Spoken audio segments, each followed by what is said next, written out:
A cybersecurity discovery has raised questions inside Britain's Ministry of Defence. During a routine security assessment, British officials discovered that equipment fitted to military unmanned community-net address located in China. The equipment is fitted to the K3 Scout, an unmanned surface vessel used by the Royal Navy and Royal Marines. Britain acquired 20 of these vessels as the armed forces expand their use of autonomous technology. The problem was discovered when cameras installed on the boats based in China. The cameras reportedly contained Chinese-manufactured components and had been supplied through a third-party company. But what exactly was being sent? According to reports, the communications identified were automated heartbeat signals.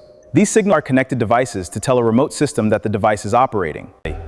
In other words, the discovery does not automatically mean that military photographs, video, or classified information were being uploaded.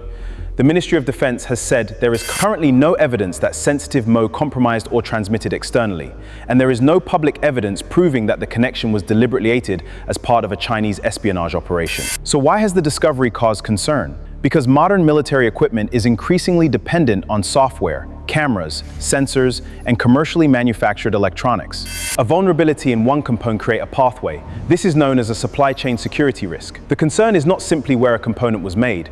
It is whether the military knows exactly what that component does, what software it contains, where it communicates, and accessed. Following discovery, the cameras were disconnected. That removed the external communications while the investigation continued. There are still important questions. An IP address being located in China does not, by itself, prove that the Chinese controlled the server, that an intelligence operation was taking place. But the incident highlights a much bigger challenge facing modern militaries.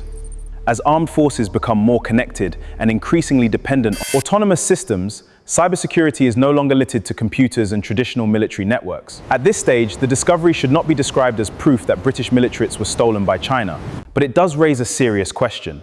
In an age of autonomous warfare, does Britain really know what every component inside its military machines is communicating with?